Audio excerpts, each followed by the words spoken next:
Houston is now open to trading Deshaun Watson. Took them long enough because now they're missing a bunch of picks they could have gotten in the draft. It's on them, honestly. Is there any chance that he does, in fact, still play in Houston this season, in your opinion? And also, where do you think he gets traded to?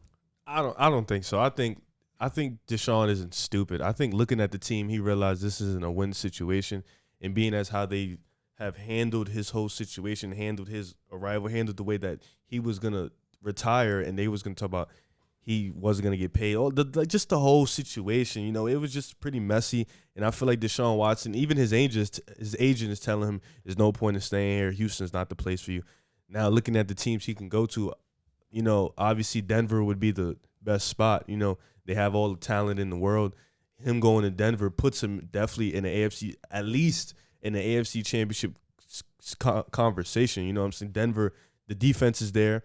The offense is a work in progress, but it still has some good receivers. Jerry Jeudy, Cortland Sutton is coming back from an injury. Noah Fant, he's not bad.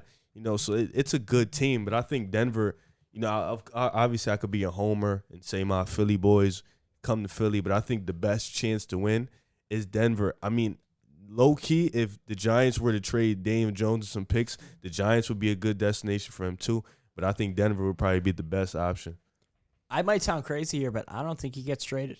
I don't know if that means he doesn't end up playing or what, or if he does play with the Texans, but I don't think he gets moved at this point because of how inept the Texans were in handling this. And, I guess they couldn't have known about the accusations that he would be facing, but they would have been wise to get him out as soon as they possibly could have, because now, not only one, have they lost a bunch of teams who are going to be scared away from his accusations, and rightfully so. I mean, you'd be out of your mind to give up 3 top 2-round picks, first and second round picks, and then 2 starting caliber talents for a guy that you don't even know if he's going to be able to play this year or if he'll ever be allowed to play in the NFL again, depending on how these allegations play out or when he'll be able to play again, how much time he's going to miss. And 2, they waited until after the draft. So now at least half of the teams that were considering making a deal for him, including the Jets, have drafted their quarterback or went out, traded for a quarterback, made some move to fill that hole. So who's even left that would make a deal now?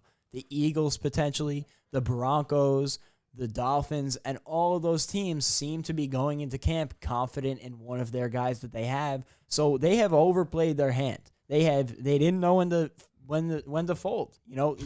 They overplayed their hand. If they would have traded him on draft week, they would have gotten a haul in return. They could have been drafting Zach Wilson at 2 with potentially, another starter in the Jets' next round first pick. It's kind of like what Miami did.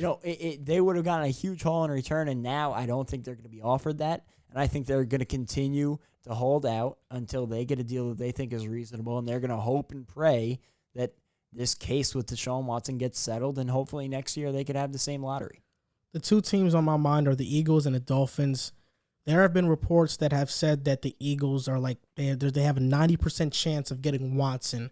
I'm not so sure how true that is. Please don't gas I've been me. fooled by a lot of reports this week, and I'm kind of annoyed by it, so I'm not going to believe this too much. Miami, I think the only reason they were going out to trade for Watson is because they don't really believe in Tua.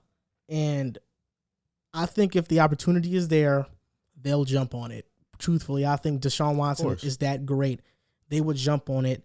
But moving away from the best fit, right now the NFL hasn't put him on the exempt list. So he's eligible to play this season, and his civil cases won't be this year. His depositions are January 22? Yeah, I think February. He can play this year. I think his case is February, and 2 new women have filed complaints against Watson to the Houston Police Department, and there was this quote from Tony Busby, which is the defendant's lawyers, the lawyer for the women. As of today, almost half of these women have given sworn statements to the police, and almost half have spoken to the NFL's executive team. Both processes are very lengthy. We expect to provide further information to the NFL from all victims. 22 separate lawsuits have been filed in March and April. And Deshaun Watson and his lawyer, Tony Harden, I believe, I think it's Rusty Harden, my apologies. they want to settle in court. They want to settle with these women. Of course. But they want something in the settlement that states that there is no confidentiality agreement, which means that these women don't have to stay quiet. And that helps Deshaun Watson's image, because if you have that confidentiality agreement, that means Deshaun Watson and his team can be like, we didn't pay these women off to be quiet. Yep. We just paid them off. We came to a deal. We came to a consensus that made sense for both of us, and they accepted. And if the women do accept it, then on them it looks like they might have been freaking lying about it, which might not be the case, or they might just want the money because they might be offering a lot of money. But that's the language that right now they're trying to get through. They're trying to make a settlement public and have no confidentiality agreement in it.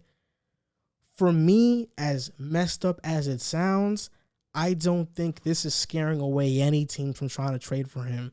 And the fact that the NFL has not put him on the exempt list when he has these allegations, which are disgusting, and they put players who smoke marijuana on the exempt list, is pretty crazy when you think about it. Yeah. How they treat these situations differently. It is pretty eye-opening. But for me, I do think Deshaun plays for the Texans this year. And earlier in the year, a couple months ago, I said that I think Deshaun retires before he plays for another snap for the Texans. But based on how everything is going, I think Deshaun lost all his leverage when this stuff came public. Deshaun Watson having these allegations against him, now you really don't have that image you had before. You don't have that power. Like you don't have that star quarterback power because of these allegations. He's kind of like Michael Vick of this era, but it's not dogs we're talking about, like fighting dogs. Yeah. I think as bad as fighting dogs is, guess where he went. I think this is probably a little bit worse, if I'm being honest. And I think when you talk about Michael Vick, he owned up to everything he did immediately. He did his time, and after he did his time, he came out and he was the biggest advocate against it. Mm-hmm. He talked about how when he was like, that's how he was raised, thinking that was normal, and that doesn't make it okay. And he was the first person to admit it, and he made steps to change. Deshaun can't do that though. He came to Philly too. Exactly. With this type of situation, no, if he admits this, done. Yeah, it's over for him. He can't admit something like this. When everything started up, and I'm still not going to come out and say, he's guilty and start a witch hunt, but when 22 girls come forward with similar stories and they have the screenshots from Instagram of him apologizing, like something went wrong there. Like there was something off, and I don't know at what level, but there is something wrong in this situation, and I do think it makes teams think twice about giving up a huge package. Like, you're a team like the Dolphins that has a great young core, a great young head coach in Brian Flores, and a talent like Deshaun Watson could put you over the top. But when you don't know the baggage that's going to come with, especially, it helps that these depositions aren't going to be until February 2022 because you don't have to worry about it affecting him, like physically season. Not letting him be there. But that cloud is going to loom, and when you have something like that over your head, it makes an impact on anybody. Yeah, because worst case scenario, let's say a settlement doesn't happen and, Deshaun gets convicted. Now the Dolphins traded everything, and they don't even have a future anymore. Exactly. And everything they worked for is done and over with. That'd be crazy. And they have to start back all over again. Yeah, don't even bring him over here. That's a lot to deal with. I mean, the Eagles are in a position where they can have whatever go wrong. But if we do all that and he don't play, it's just like we're stuck. Like, damn. I hope it's not true because it's a disgusting story.